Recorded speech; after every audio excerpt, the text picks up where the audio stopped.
Welcome, everybody, to our online live conference, Justice Rising, 9/11 in 2020. We are just delighted to be here with you. And my name is Richard Gage. I'm an architect of 30 years, a member of the American Institute of Architects, and founder of Architects and Engineers for 9/11 Truth. We've got some very exciting guests coming up. I'm going to bring them on board right now. We've got Mick Harrison, David Meiswinkle, and Barbara Honegger. Hello, Hi. you guys. Hey, Richard, how you doing? Hey. Great. Now, the expanding legal front. So this is the Lawyers Committee for 9/11 Inquiry, beginning with Mr. Dave Meiswinkle. Dave is the president and executive director of the Lawyers Committee for 9/11 Inquiry. He's a criminal defense attorney, a former police officer of 23 years, and a U.S. Army veteran. Dave ran for New Jersey governor in 2009 and for Congress in 2010, stressing during both campaigns the need for a new 9/11 investigation. That's the kind of candidates we need. He co-hosted a radio show on Quantum Matrix Radio with Pamela Senzi. In September 2015, they completed a 430-mile walk for truth from Shanksville, Pennsylvania to Washington, D.C. to Ground Zero in New York City. Ms. Barbara Honegger is a board member of the Lawyers Committee for 9/11 Inquiry. And let's go. Oh, they're not in order. Well, here's Barbara. There you are. And since 9/11 has been a leading researcher, journalist, activist, and public speaker on the event.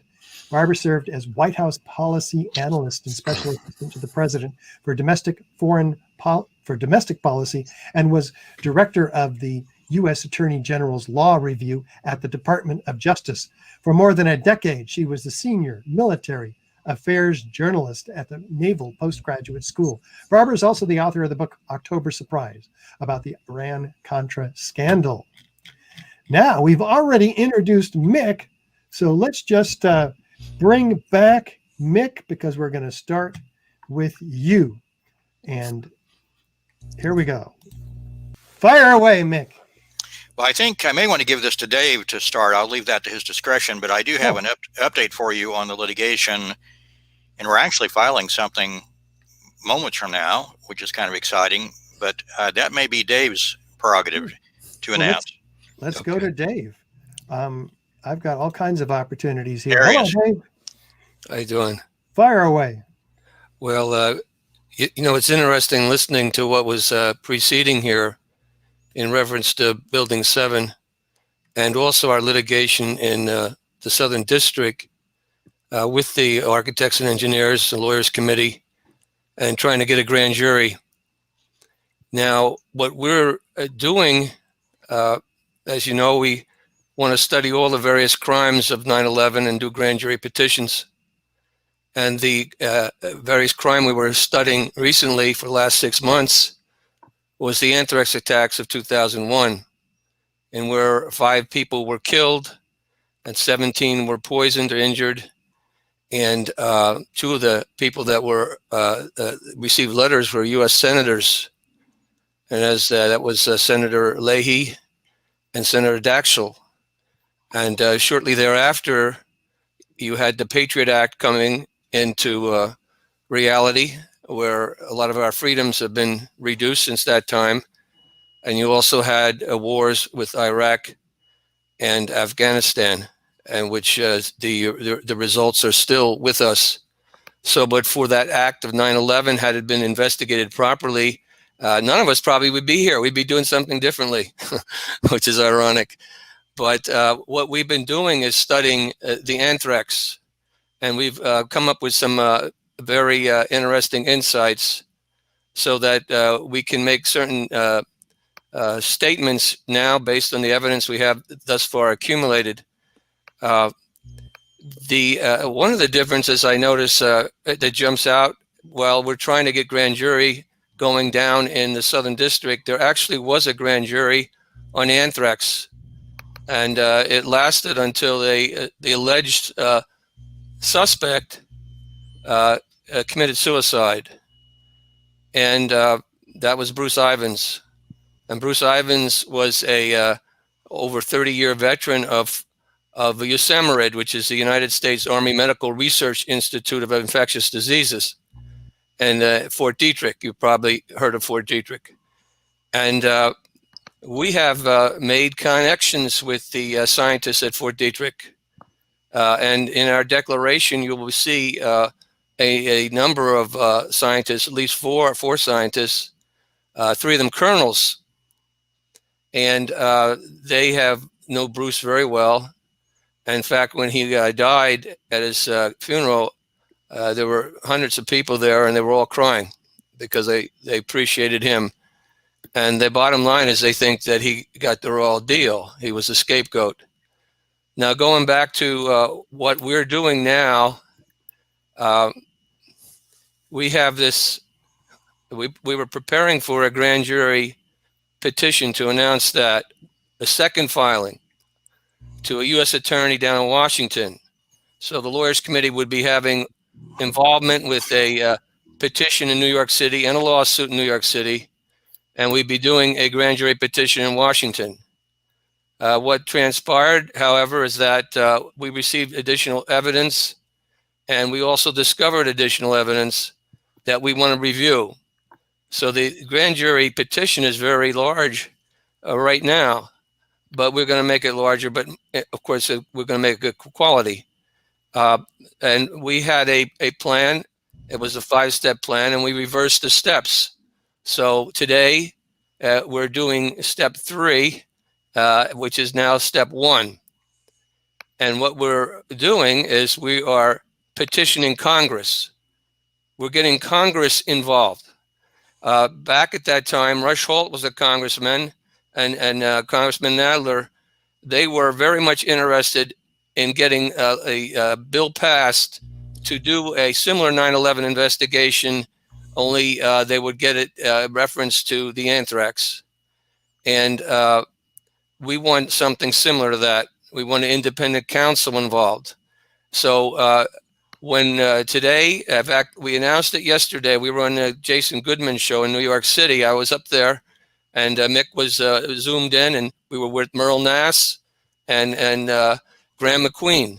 They were both zoomed in. Now, Graham is on our Anthrax committee, and Merle is a consultant to the Lawyers Committee.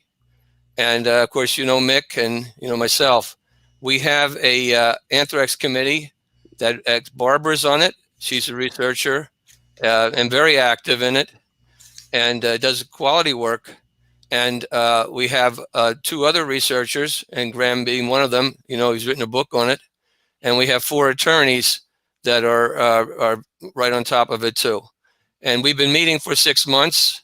We've interviewed Richard Lambert for about 3 hours. He came before us. Richard Lambert was the head of the Anthrax investigation. He's the FBI.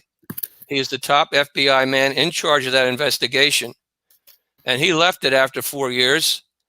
He believed he was being undermined, and we could give a litany of reasons why. In fact, he was so upset when he left, he gave them a 2,000-page document that no one's seen since. And we would like Congress, because he's told us Congress can have it released. In that document, there's 16 pages he refers to being exclusively devoted to Bruce Ivins, and Bruce Ivins, and to exculpate Bruce Ivins. So he didn't believe that Bruce Ivins was the anthrax killer, which is pretty significant if you think about it. The head of the FBI in that investigation thinks that the person who eventually is fingered as the killer isn't the killer.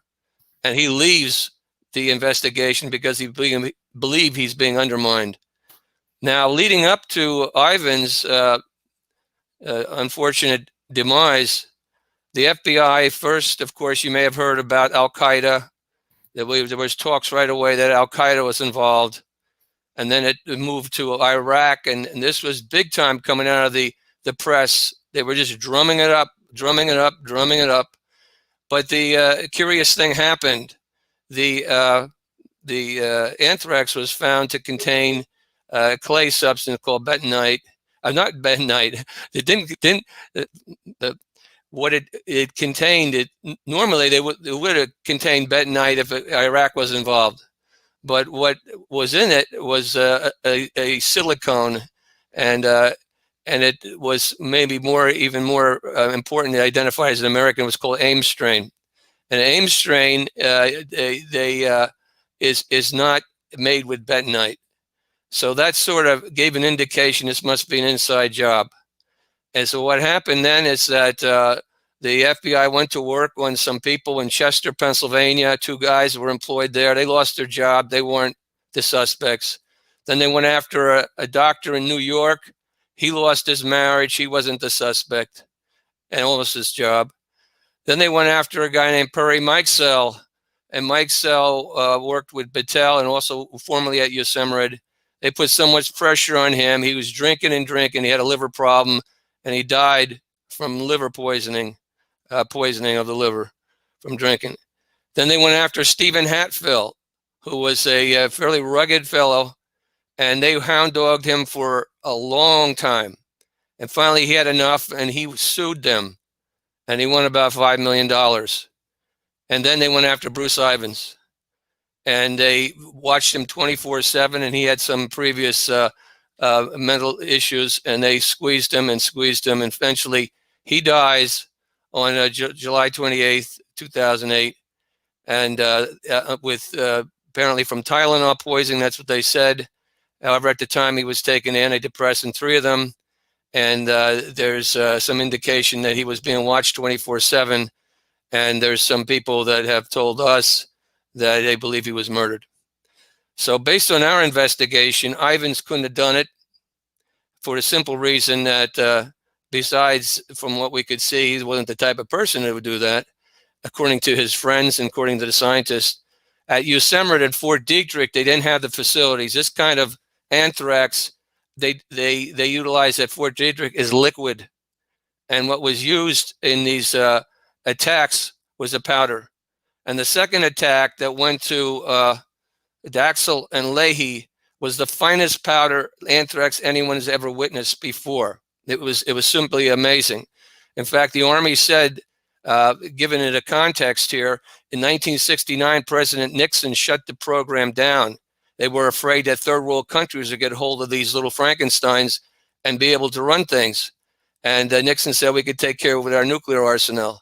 So in 1972, a bioweapons treaty was signed, and all the countries were supposed to not create any offensive weapons. You could have a little anthrax defensively for vaccines and things of that nature. What we saw in 2001, or what everybody witnessed then, was a fine powder that was a concentration on one gram of it of 1 trillion spores. Think of that, 1 trillion spores on 1 gram of it. Now those envelopes could take up to 2 grams. They didn't have 2 grams in it, but they could take up to 2 grams and get it through the mail. So that's something right there. So there was other curious things too with regards to this particular type of anthrax. It was so energized that it actually contaminated 12 of the people at Fort Detrick who were examining it for the first time. They never seen anything like that. So they said it was 10 times more stronger than anything they've seen since 1969. Now, architects and engineers is very well familiar with the hypothesis that the NIST puts forward, which is to do the least possible thing as far as what caused the collapse of Building 7 or the Twin Towers. And a reasonable person would have, of course, at first checked the dust and et cetera. They would have had explosive tests. And that would be I think, logical. If you just saw it and you didn't have the spin from it or the context, you'd say, boy, that's come down from controlled demolition. That's what it looks like, right? And not from office fires caused by fuel jet. So what happened with regards to Ivins and Fort Detrick, they were the least likely place to have powdered anthrax. But the most likely places were Battelle and Dugway. And Mick will tell you why Battelle and Dugway come in. And Battelle is a big CIA contractor. And but what we yesterday announced and what we're announcing right now is three different things. Is that Bruce Ivins was innocent, and unfortunately he was sacrificed, and for the crime here, his family was destroyed, and of course he was killed, and there was a grand jury at that time, but as soon as he died, the FBI conveniently had it closed down. So that's the difference. We don't have to prove that there was bombs in the building. Because we're the anthrax, because the government admits there's anthrax. In fact, the government admits it looks like it was American anthrax. Now we have to decide who is responsible for it. So our first proposition is that Ivins wasn't responsible for it. He was an innocent person. The second is that the FBI was obstructive, deceptive, and very malicious in the way they treated him. And the ultimate verdict on their behavior will hopefully be decided in the grand jury, because they may be themselves suspects in covering this up. And we've seen that before, government agencies, and you are familiar with the NIST and what the Shem Sundar and John Gross say. Well, there's FBI guys that are doing something similar here, it seems. We haven't gotten far enough into it to make that conclusion. But we want to get more evidence, and we want to reopen the grand jury. And or the third, because the system is so corrupt, and maybe we'll get some bright light in what architects and engineers is doing, and with the verdict down in New York City. But we want to get Congress involved. Now, we've talked to, in fact, Rush Holt. He's actually called us, and we've talked to him. And Rush Holt was the person that eventually who sponsored the first bill. Now, he's not in there right now, but he says that he appreciates us. He says, you guys are dogged, and keep me advised, and we will. We will. We've called the different senators' offices, Leahy's office, and said a word, and Nadler to congressmen, etc. So we're going to be notifying and today, later, and Mick will update you on that. The key congressional people, eventually will get a approximately 48-page petition, and with the exhibits. Now, the exhibits, I said, a lot of them are new. Colonel Anderson, Arthur Anderson, very brave person. He was a head of ethics review at Fort Detrick. He has assisted us, and he is very upset about what they did with Ivins. And you can read the declarations, as I said, on lc4 at 911.org. If you think that the work we're doing is valuable work, we'd like to continue it, and we'd like to do it in the other jurisdictions too, eventually with Shanksville. But the next one will probably be government obstruction and misconduct. There may be others out there who would like to get involved in that. That is going to be really a big effort. But we know that's everywhere, in every agency. And then there's Shanksville, of course. And then there's a very controversial situation with the Pentagon, where there's the different hypotheses, intriguing hypotheses, which the Lawyers Committee has not examined and studied or taken a position on. But we take a position on this. We have an open mind.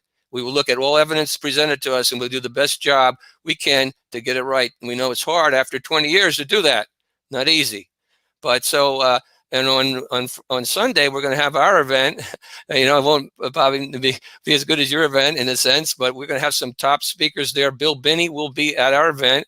Bill Binney from the NSA, whistleblower, Ray McGovern, whistleblower, CIA, Francis Boyle, who is the architect or the drafter of the bioweapons treaty. Amazing. He's an attorney. He's going to be there along with Merle and Graham and Mick and Barbara and myself. Bill Jacoby there. Christopher Joy will be there. And I hope I'm not leaving anybody out. You're going to have to fill it in, Barbara and Mick, if I left somebody out. So we're going to have 10 speakers in only 3 hours. It's going to be hard. So everybody's going to have to take a little bit less. But that's a little bit what I wanted to say. This anthrax is kind of fascinating. it goes from one level to another. When Mick will mention about these morphs, which were a big key identifier, and then the B bacillus subtilis, and then to the tin and the silicone, and that which is really used in the refined stuff that I just mentioned. So again, I salute everybody out there, because we're keeping the flame going. Everyone in architects and engineers, they're inspiration for the Lawyers Committee. Hopefully we'll be inspiration for others, and let's just keep it going. I thank you very much. Thanks, Richard.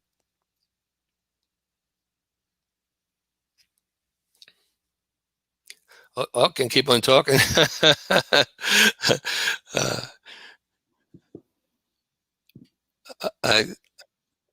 So Dave, I think it's Barb's. Okay, Barb's next. Okay, good enough. Barbara, you got it? Go ahead. Yeah, I suppose I'm going to go straight. Richard, great, there's my first slide. Hey, the slides are working. Mick was going to go first, but I got a message that because the slides were not in the order that they were originally intended, that I need to go next. So anyway, hi everybody.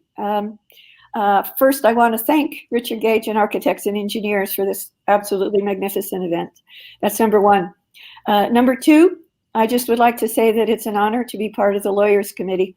I'm on the board, I'm an officer, and I'm on the Anthrax Petition Committee. And it's been an amazing ride to get to this day when we're about to file our petition to Congress. And next month, hopefully in mid-October, around the 15th, we'll be filing our grand jury petition in Washington, D.C. as well for a grand jury. So I just wanted to thank everybody for that. May I have my next slide, please, Richard? See if it comes up. Hey, great. Okay, it's hard for me to read that slide because the text is so small. However, I believe it says this. Very good, thank you. This is the famous quote by Margaret Mead, the famous anthropologist, to never doubt that a small group of thoughtful, committed citizens can change the world. Indeed, it is the only thing that ever has. I happen to believe that. And I just want everybody who's watching this in the 9/11 Truth Movement and the world to know that the Lawyers Committee is absolutely one of those groups of thoughtful, committed citizens who are changing the world. So allow me to bring up my next slide, but not yet, Richard. I just want everybody to know that the Lawyers Committee not only will be making a huge difference, but already has. I'm just going to give one quick example. We have already made the difference, in fact, in what is arguably the most important breakthrough for the 9/11 Truth Movement to date, the one that has allowed the huge lawsuit by thousands of 9/11 victims' family members to finally move forward in the court. And that is the release of the 28 pages and the passage of the Justice Against Sponsors of Terrorism Act. Mick and myself and Senator Mike Gravel were absolutely central to that happening. So we have already made a huge difference for the movement in the world. And the passage of JASTA, the Justice Against Sponsors of Terrorism Act, has been called a revolution in the very foundation of international law, which indeed it is. So give me just a moment here. Have to know what the next one is. All right. If you would please, the next slide, Richard. All right.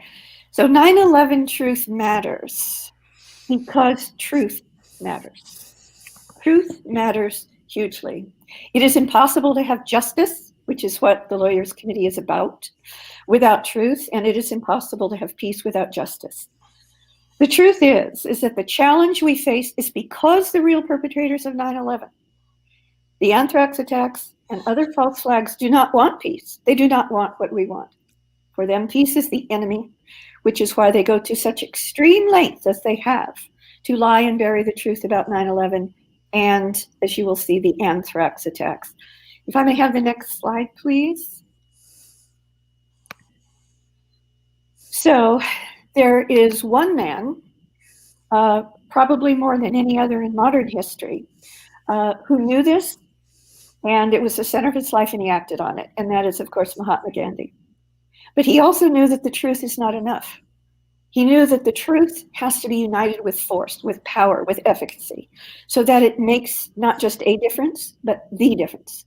And that difference has to be in the real world, the one that we all experience, not just in the imaginary world or the digital world. And that is the geopolitical world, whether we like it or not.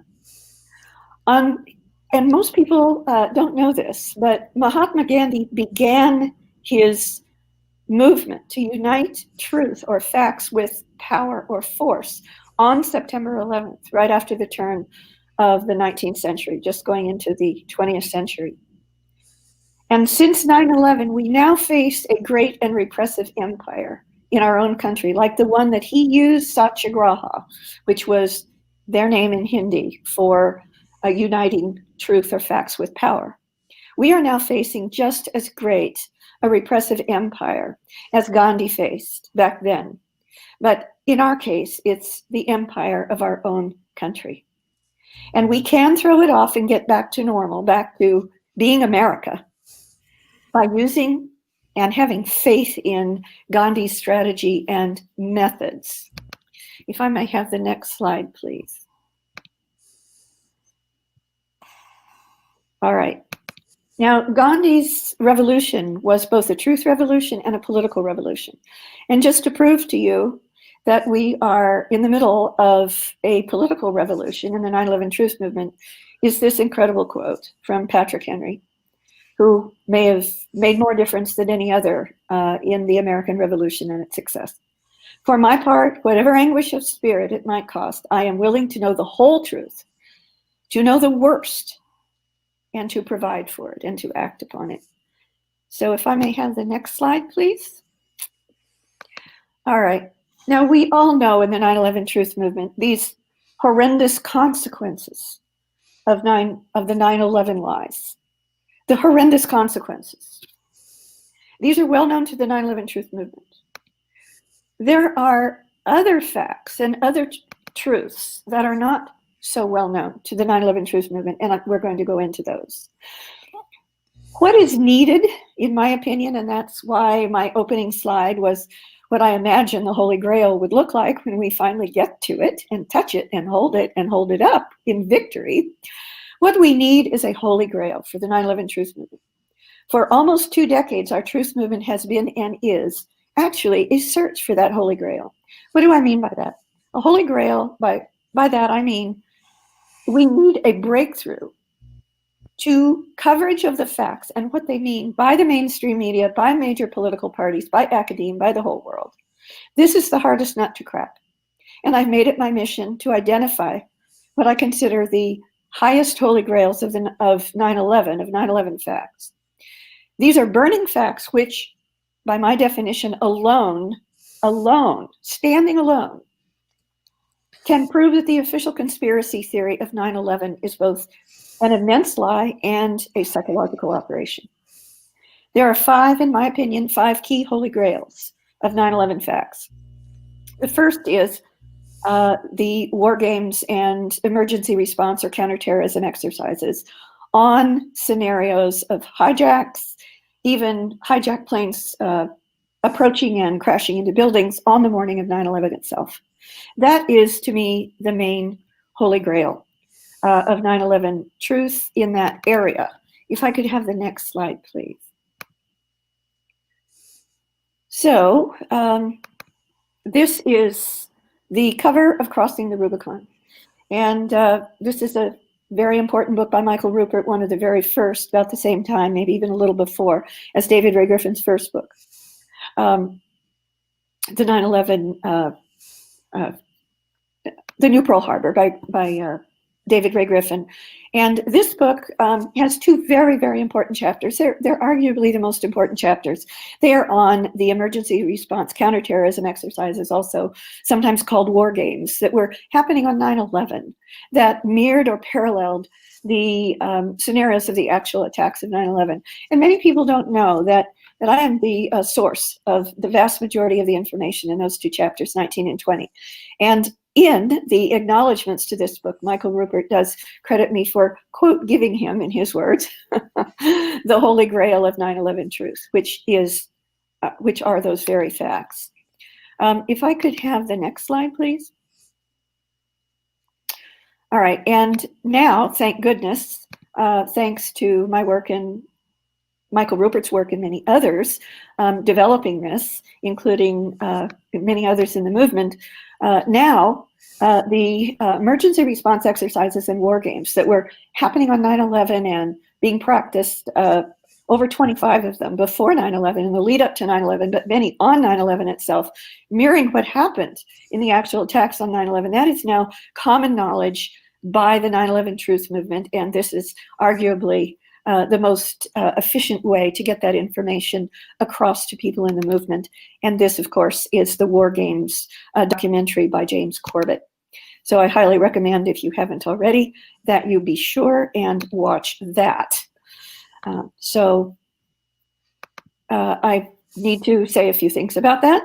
I will just say in passing that the other holy grails, and I'm getting up to the one that matters, the Anthrax attacks, the other holy grails, according to me, besides the war games on 9/11, are the massive inside deep basement explosions in both World Trade Center towers that happened before a plane hit either tower. That's an incredible smoking gun. The third one is, of course, the World Trade Center collapse in a classic controlled demolition, 3 buildings, 2 planes, and we have the magnificent work of architects and engineers and others in the movement to thank for that. The fourth one is a pre-plane time approach of a massive inside explosion at the Pentagon at 9:30 on the morning of 9/11. And the heroine of that, like Willie Rodriguez, is the hero of what we now know about the pre-plane impacts in the basements of the World Trade Center towers. April Gallup is our heroine for our knowledge of the pre-plane approach, massive inside explosions at the Pentagon on 9/11. Go to my next slide. Now we're getting up to the Anthrax attacks, because the Anthrax attacks, in my opinion, are actually the highest holy grail of the 5 that I have selected out over 19 years of research on 9/11. There are multiple links of anthrax, reports, counteractions, many other links to anthrax, believe it or not, on the day of 9/11 itself, as well as between the attacks of 9/11 and the very first public awareness of the very first anthrax letter being received, let alone mailed. These were mainstream media and mainstream press articles, high-level government media elites taking anti-anthrax. CIPRO, the most well-known of these links of anthrax to the day of 9/11 itself, is that Jerome Howard, who had been head of security for the World Trade Center and was an expert, in fact, many say obsessed, with the details of building collapses, he personally put the Bush-Cheney White House and its personnel on anti-anthrax CIPRO on 9/11. But that is by no means, the only example of anthrax links to the day of 9/11 itself, or at a very minimum, the fear of an anthrax attack on the day of 9/11 itself. All right, so that is extremely, extremely important. So let me scroll down. If I may have the next slide, please. That's already up. Thank you very much. So why the truth about the anthrax attacks matters so much for 9/11 truth and justice. And we'll just leave this slide up if we could. All right, why does it matter? The truth about the anthrax attacks matters so hugely because they have been acknowledged by our government itself to be an inside job. Indeed, that our government insists that we believe that they were an inside job. The FBI and the government's own official conspiracy theory, in fact, is that Bruce Ivins, an Army, a military, even though he was a civilian, an Army microbiologist then at Fort Detrick in Maryland, was the sole anthrax killer, that he did everything, that he created the anthrax, put it in the letters, and mailed the letters. But when you read our lawyers' committee petition, both the one to Congress and in the middle of next month, also to the U.S. Attorney in Washington, D.C., we can prove that Bruce Ivins did not do it and could not have done it. He is literally the patsy, the Lee Harvey Oswald of the anthrax attacks that are directly linked to 9/11 for the reasons I just mentioned, and which were used to pressure Congress, which is a political goal, into passing the Patriot Act. That is the very definition of terrorism. To use violence, in this case, a weapon of mass destruction bioweapon, mailed to civilians, i.e. Senators Leahy and Daschle, for the political goal of pressuring the Congress to quickly pass the Patriot Act. All right. Now, the facts and evidence in our Lawyers Committee petition proves, that's the word that attorneys like to use, is dispositive. Not only that Ivins did not do it, but he simply could not have physically done it at all. The real what does this mean? It means that the bottom line is that the real perpetrators of the anthrax attacks, the mass murderer terrorists who used a weapon of mass destruction, a bioweaponized anthrax, against the United States Congress itself, the very heart of our democracy, are still at large. They are armed and dangerous with weapons of mass destruction, and they are free to do it again, and even worse. And remember those words, even worse, for a little bit later. All right. So why could the anthrax attacks be the holy grail of 9/11 truth itself, not just the anthrax truth? If the letters weren't mailed until after September 11th, how could the anthrax attacks, letter attacks, be the holy grail of 9/11 truth itself? Now, at this point, I just need to make a declaration here that up to this point, everything that I've said are simply facts that are well known. They are documented, many of them acknowledged, even insisted that we believe by our own U.S. government and the FBI. From here on out, it's my own research, and I'm not. This is not on behalf of the Lawyers Committee. We've not taken a position on it. Doesn't mean that we won't in the future. All right. So, a few more slides. The answer to that question: how could the anthrax attacks be the holy grail of 9/11 truth itself? Is surprising and something that not many people know, including in the movement. I'm going to do it in what ifs. What if, just like there were war games and counterterrorism exercises on hijack and even plane into tower crash scenarios on the morning of 9/11 itself by our government and military? And we know that there were links of anthrax to the day of 9/11 itself. What if a high-level federal government FEMA New York City counterterrorism exercise just happened to also be planned for the next day, September 12th, for which FEMA and other military and government personnel, including New York City personnel, firefighters, police, etc., were already on alert and in New York City the day before 9/11 on September 12th? What if the scenario for that exercise was on an anthrax attack, a biowarfare attack, maybe, or a bioterrorism attack? Maybe one even using letters mailed to members of the mainstream media in New York City, which actually happened later in October and November. And what if the weeks or months prior to 9/11 that this exercise was being planned and the equipment and personnel for it identified and they were practicing were exactly the same weeks and months that the explosives were being planted in the World Trade Center towers in World Trade Center 7? What if? Now, excuse me for just a moment. I may have gone over one important slide here. Now, so it matters immensely. Excuse me. I do have to back up one slide here. All right. And what if the command center for the anthrax attack exercise was on a pier not far from Ground Zero? And what if all the critical functions of the World Trade Center Emergency Operations Center of Mayor Giuliani were able to very quickly and, quote, miraculously, unquote, be set up in what was to have been and became the command center for the bioterrorism exercise on that very pier after World Trade Center just happened to collapse on 9/11 in a classic controlled demolition? Now, these are not ifs. They are real. They happened. And they are the holy grail, in my opinion, of both the anthrax attacks and 9/11, because any direct links between the anthrax attacks, which the government itself insists was an inside job, and 9/11, which the government is desperate for you not to know was also an inside job. By simple logic 101, 9/11 itself had to also have been an inside job. And by the same or many of the same high-level inside perpetrators who planned the anthrax bioweapons exercise and did the actual real-world anthrax attacks shortly after. No wonder the government, after first wanting you and the public to believe that it was a foreign terrorist organization, Al-Qaeda, that was behind the Anthrax attack, but only just long enough to get their Patriot Act rushed through Congress.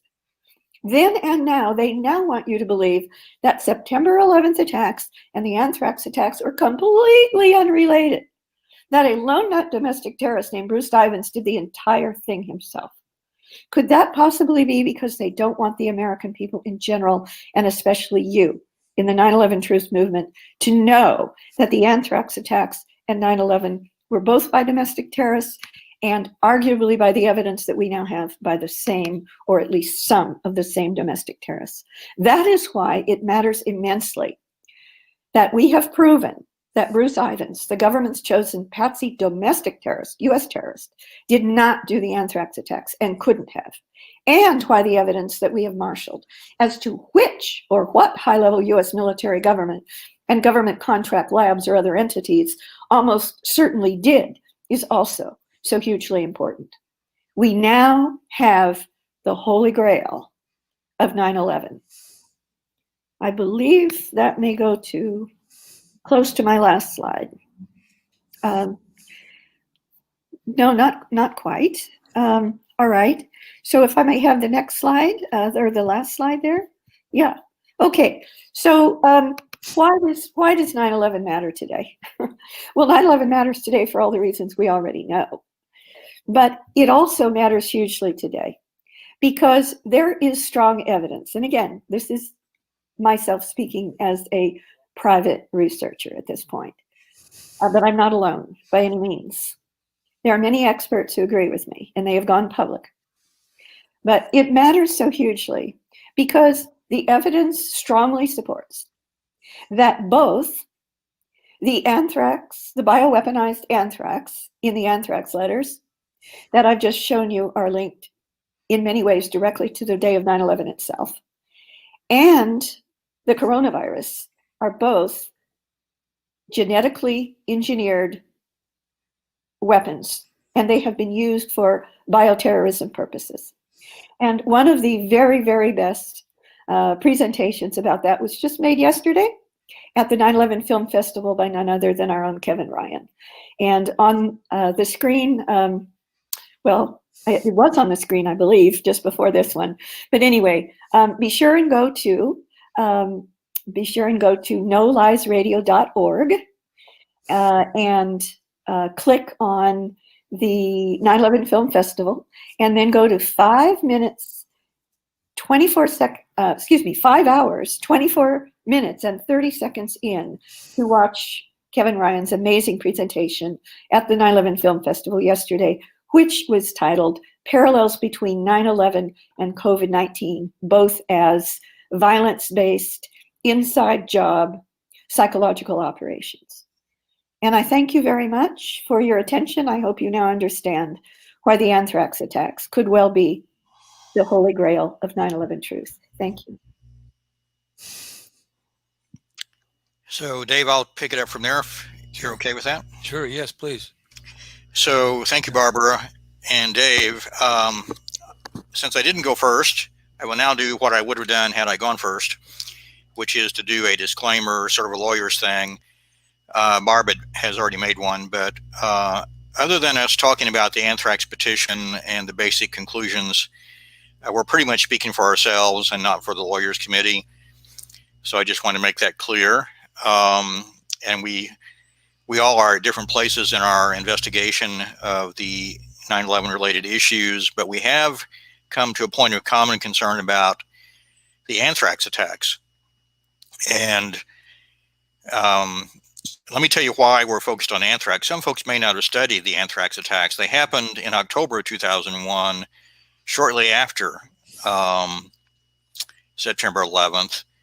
They were the second big scare, the first being the 9/11 attacks themselves. And from our analysis, we have concluded that the primary motive of the anthrax attacks is the same as the primary motive for what was what we call controlled demolition of the Trade Center towers and Building 7. It was essentially a shock and awe campaign against the United States citizens. In other words, there was a goal to motivate us to support attacks on Iraq, attacks in Afghanistan, and the war on terror. And both the destruction of the buildings in New York on 9/11 and the Anthrax attacks the next month basically created a climate of fear in this country. And we did rush into a war on terror and attacks on Iraq. And there were early claims that Iraq was responsible for the Anthrax attacks. That turned out to be false, just like some other things about Iraq turned out to be false. So 9/11 and the Anthrax attacks are very intimately related. And when you read our petition, and I'll give you the status in just a moment of our petition to Congress on the Anthrax attacks, when you read it, you'll understand that the science that supported the FBI's conclusions on the Anthrax attacks is just as faulty as the science that Ted Walter and Tony Zambodi just explained regarding the Building 7 collapse. It's a similar pattern of what I would call disingenuous scientific argument. So there are a lot of parallels between the Anthrax attacks and the 9/11 attacks themselves. So let me remind folks who didn't follow the Anthrax attacks closely that they did involve the attempted assassination of two United States senators, Senators Leahy and Senator Daschle. And that was at a time when the Patriot Act, as Barbara said, was being rushed through Congress. These two senators were instrumental in trying to slow down the process and make it more, thoughtful and deliberate. And they became the subjects of this attack, and they could easily have been killed. The anthrax that was sent in the letters in October of 2001, there were two phases. Some were sent in kind of a crude form to the media, New York Post and the American Media Incorporated building in Florida, among others, NBC also, but a more sophisticated form was sent in a couple weeks later, and it was very lethal. As David mentioned, the Army experts that looked at the white powder that came in the second wave of attacks, they were amazed at its sophistication. As David said, it was 1 trillion spores of anthrax per gram, and it was very aerosolized, easily went into the air and distributed through the air, to the point where even the Army's bioweapons experts were surprised. So, this was an attack using biowarfare agent against the United States Congress, and people may have forgotten the significance of that. Now, the problem with the FBI's investigation, as with the World Trade Center 7 report, is it's based on essentially fraudulent science. And we've gone into the details in our petition, which I will reveal, because I know Dave is on the edge of his seat wanting to know the status. We've been working on this for several months, but we had some new evidence, late-breaking new evidence, which we've been rushing to get in to get the filing done today. And so, Dave, I'll just let you know I finished the last edit moments ago. I've even added your signature and mine. And so this petition to Congress will be filed as soon as we get off of this program. And we'll do it by email, and then we may do it later by mail. So we're ready to go with it. And I appreciate all the help of our committee members. A lot of work has gone into this. Let me give you the gist of why the FBI was wrong in their conclusions that one person, as Dave said, Dr. Bruce Ivins, was the accused, who unfortunately committed suicide and may have been driven to suicide. Why the FBI's conclusion that one person, a lone wolf, did these attacks. The first problem is that the FBI relied on what they call a fingerprint, a genetic fingerprint of the samples taken from the attack letters. And they did some state-of-the-art DNA analysis, which showed some unusual mutant strains, some genetic mutations, which we call morphs, in the attack anthrax. And those morphs were then the subject of an FBI, essentially worldwide search, certainly across this country and to some foreign labs. And the FBI wants you to believe that they acquired samples from every lab in the United States and some foreign labs that used this particular strain of anthrax called Ames anthrax. And they did the DNA testing and determined that they could narrow the field of suspects to Fort Detrick in Maryland, the United States Medical Research Institute for Infectious Diseases, USAMRID as we call it, and Bruce Ivins, who worked there, Dr. Ivins. And what they want you to believe is that only the Ames anthrax in Dr. Ivins' flask, which he had a technical name for it, RMR 1029, had these fingerprint morphs. Now, there's a major problem with that.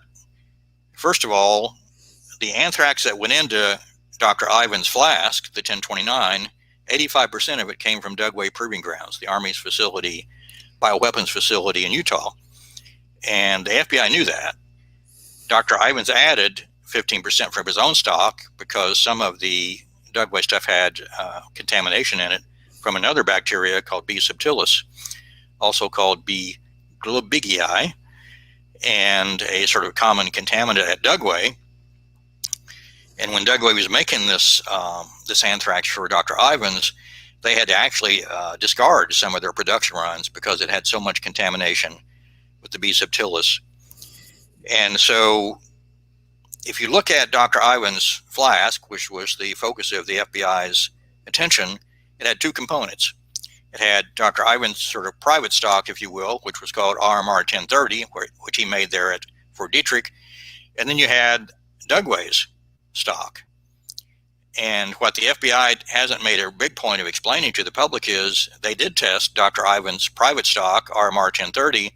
It didn't have the fingerprint morphs. They were missing from Dr. Ivins' stock. So if Ivins' flask only had two ingredients, one of which, Dr. Ivins' stock, didn't have the morphs had to come from the Dugway contribution. And the FBI has tried to convince the American people that they've narrowed the field to Fort Detrick in Maryland and Dr. Ivins, when in fact, that field of suspects should have been broadened to hundreds of people, including the folks who worked at Dugway Proving Ground, the folks who worked at Battelle, a laboratory working for the military and the CIA in Ohio, and all the folks who got anthrax from those two facilities. And so when we started investigating this, one of my first questions was how did the FBI avoid admitting what I just told you, which is that Dugway's anthrax had the fingerprint morphs, and the only reason Dr. Ivins' flask had them is they came from Dugway. And they never made that clear in their public statements. So in looking into it, we read the National Academy of Sciences report, the NRC, National Research Council of the National Academy of Sciences. They did a report after the FBI closed its investigation, and notably that independent scientific body, was asked to look into the FBI science by the FBI itself, Director Mueller. And they started their inquiry, but before they could finish it, the FBI decided to close down their investigation before learning what the National Academy of Sciences had to tell the FBI about their science. Well, we learned a year after the FBI closed their investigation that the FBI science wasn't very good. In fact, it wasn't reliable enough to reach the conclusion on which the FBI's entire investigation was based, which is the fingerprints pointed to Dr. Ivins' supply of anthrax. And so there was no science really behind the FBI's conclusion. But it was worse than that. When you read the footnotes, and you really have to, and this is a long report, when you read the footnotes in the NRC report, you learn in 2011, a year after the FBI closed its investigation, from the NRC, not from the FBI, that Dr. Ivins' flask 1030 was tested and didn't have the fingerprint morphs, which is what leads to the conclusion that Dugway was the source of the fingerprint morphs, at least one of the sources.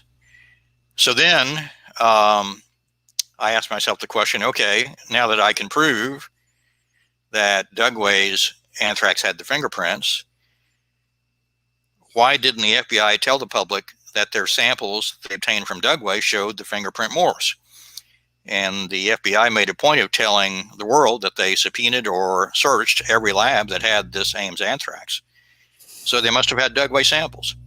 So we went through the Amerithrax, which is what the FBI calls its investigation, the Amerithrax documents, and we found the report where the FBI searched Dugway. They actually did search Dugway. And they obtained samples that Dugway made available from the production runs for making the anthrax that went into Dr. Ivan's flask. And the interesting thing about it was, and the NRC reported this, all of the samples the FBI gave from those production runs that Dugway gave to the FBI from those production runs were dead. They were non-viable. They wouldn't grow. Now, why does that matter? You can do DNA tests on, biological material that's not alive. DNA is still there. So why would that matter? Well, that was the next question in our inquiry. And then we stumbled over the fact, and the NRC reports this, that the FBI mysteriously adopted a protocol that they would not test any sample from any lab that was not viable, that was dead. And that conveniently allowed them to not do DNA test on Dugway samples because Dugway conveniently provided only dead samples. So for a reason that makes no scientific sense, the FBI didn't test the Dugway samples, they didn't report the results, and that is the only reason they didn't have to tell all of us that their entire case was based on a scientific misconception, and the fact that they didn't tell us indicates it was likely based on a scientific fraud. So we have put this evidence into our petition. In addition, once you realize that the field of suspects is broad, that it really should not have been narrowed to Dr. Ivins and Fort Detrick, then the question is, how do you legitimately narrow the field of suspects? And there are two ways to do that with the evidence that we've seen. One is you can look at, as David mentioned, the Bacillus subtilis contamination or subtilis contamination. That is found at Dugway. It was not found in Dr. Ivins' anthrax, and that contaminant had not been used at Fort Detrick for many years, since 1985. It was very common still at Dugway, and it led to, as I said, the rejection of some of their production runs for Dr. Ivan stock. So Dugway was, a place to start looking. Now, David also mentioned there was some unusual silicon contamination in the attack anthrax. It turns out that for the second wave, that silicon was inside the anthrax spores, inside the exosporium on the spore coat. And at that point, there was a state-of-the-art technology. It was not known at that point to be used in making bioweapons, but it is, and Dr. Hugh Jones, Martin Hugh Jones, has done some work on this. The evidence points to the fact that Battelle, or maybe another CIA contractor, was actually given a contract to do what we call microencapsulation, which is a process which could result in this inside the spore silicon contamination, which has the impact of making the anthrax more weaponized. So if you want to narrow the field, instead of focusing on Fort Detrick and Dr. Ivins, the FBI should have focused on Dugway and Battelle, maybe the CIA, to make a long story short. And so that information is being given to the United States Congress tonight in our petition. As Barb said, we'll be doing a follow-up, more detailed report for a grand jury petition on this same anthrax attack evidence. So before I close, let me just remind you that the anthrax investigation is new for the Lawyers Committee. In terms of what we're doing otherwise, we have an active lawsuit against the FBI for the failure of the FBI to honor the mandate from Congress to evaluate all 9/11 evidence, a mandate that came down in 2014, which led to the 9/11 Review Commission, which a lot of you still probably haven't heard of, chaired by Ed Meese. And that was basically, how shall I say, a commission that punted on the new evidence, and so we're suing the FBI to force them to look at that new evidence. That case is pending and in progress. As most of you know, we're suing the U.S. Attorney in New York to force our evidence on the controlled demolition, the World Trade Center towers in Building 7, to be submitted to a federal grand jury, which the U.S. Attorney has apparently not done. That lawsuit, we're waiting for a decision from the judge, expected any moment. We have 3 Freedom of Information cases that are in active litigation, one of which a magistrate judge has recommended giving us discovery, which would basically be the ability to subpoena witnesses from NIST and to find out why, what happened with their records about the, and this is FEMA as well, I should say, the building performance study data that they claim has sort of key documents have disappeared. So we're very busy with that litigation. And as David said, the next task up is a broader investigation of government misconduct in 9/11, which cuts across several fields. So let me close and see if there are any questions, and if Dave or Barbara, Richard have any closing comments. Yeah, we got some questions too from the audience. Let's jump into those because we're well over our time here. Sorry. A great presentation, you guys. Richard, I'm sorry I have to interrupt, but we have a radio show, all of us, and we were supposed to be Skyped 1 minute ago. So we're going to finish up here as so we can. You can go ahead, Barb. Well, I'll stay right. for one Just question. go ahead and leave when you have to.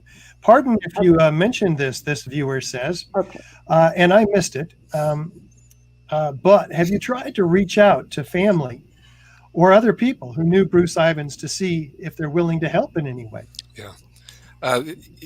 Thus far, what we've done is we've actually talked to his son. His son is a police officer now. So that's, that's sort of confidential right now. His son told us some things that I don't want to, say publicly right now. What's happened though is his wife, Bruce Ivins' wife, is totally distraught. The son said she won't talk to anyone. His sister, they're twins, that he said maybe 50-50 she'll talk to someone. So we've gotten a lot of information about Bruce from his colleagues. 3 of the declarations I think I mentioned are from colonels. These are colonels in the Army, and they're all doctors at the highest level, and 4 doctors and 3 colonels. So that's pretty impressive. And of course, we talked to Richard Lambert, the head of the FBI, as a whistleblower. He head of when I say the FBI Anthrax investigation, and that's significant. We've talked to Martin U. Jones that Mick mentioned, and Barbara Hatch Rosenberger. These are 2 of the top scientists in anthrax in the country. They were on this case the whole time.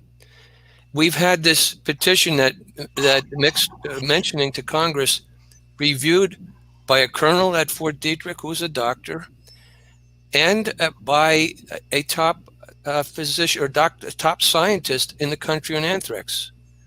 So we want to be absolutely right in what we're saying. We're saying we're taking this a new step. When Mick talks about the 4 morphs, when he talks about Dugway and the dead samples that they didn't want to test these dead, and we could have got DNA off of them, where Dugway was 85% responsible for what was in that flask, and the government said that flask is the fingerprint that does Ivins in. Where possibly 400 people had access to that flask. We showed through documents that flask was not in a secure situation a lot of times. It was in an area where it was readily accessible by other scientists. Hey, Dave. Dugway could have been involved, the Battelle could have been involved, and that's only the beginning. We don't know where it will end, but we would want the Congress to investigate it, and we want to get a grand jury to look into it. We can only do so much in putting these facts together. So in reaching out as we go forward, and it's a really good question, we will probably talk. I have the addresses and phone numbers of all the victims. Remember, there were 17 people that were injured and 5 people that died. And we have their material. We have an investigator that located that for us. So when the time is right, we'll go forward with that. Because of the grand jury petition, we didn't submit that yet. But I thank you for the question, because we've been so busy. That's something we haven't paid a lot of attention to, but it's an important question. And again, thanks for asking it. Yeah, Mick, you had a point? Well, I just wanted to see if we had other questions, because I know we're short on time. Yeah. Okay, there you go, Dave. There's your cue. Hey, here's another question, though. Do you think pursuing the Anthrax attacks would meet the same level of opposition that pursuing 9/11 has? And is there as much resistance by people in the bureaucracy to the anthrax issue? Yeah, I would think not. There shouldn't be as much resistance. There was a grand jury already. As Barb mentioned, there's an admission that it's a domestic source. One thing that we haven't talked about yet are the crimes that are involved in these attacks. One of them is treason. People may not realize that. But you had an attempt to assassinate 2 U.S. senators from a domestic source inside the United States, and that is treason. So I would hope that a U.S. attorney and a grand jury and the United States Congress would embrace this petition and not be resistant to it, because the perpetrators for these attacks that tried to, literally assassinate members of Congress, they're still out there. And what's important too, Richard, to realize in talking with these scientists and these colonels at Fort Detrick is there's a rift there, big rift, because they treated them all like suspects and they treated them bad. They had, were saying things about one guy that says things about another guy, and they tried to split them up. And they all knew that Ivins was innocent. So they knew the FBI wasn't looking in the right place. They looking at, not only was Ivins a scapegoat, but Fort Detrick was a scapegoat. And so you have the United States Army possibly wanting to get behind this, as we go forward with more people. If we have 4 declarations and we just started out, maybe we'll have a heck of a lot more declarations from military people. That is very significant. Very significant. And we have to go because we have another show we got to do. But again, if you like what we're doing, we need support and we need funds. So you can go to lc4for911.org, and anything you can contribute, it will be well spent, and we'll continue this fight with your help. Thank you very much. Thanks, Richard. Thank you, Dave. And thank you, Mick. You guys are awesome. And hope we get the support that you need. And we'll definitely stay in touch, okay? Okay, thank you. All right. Bye-bye, guys.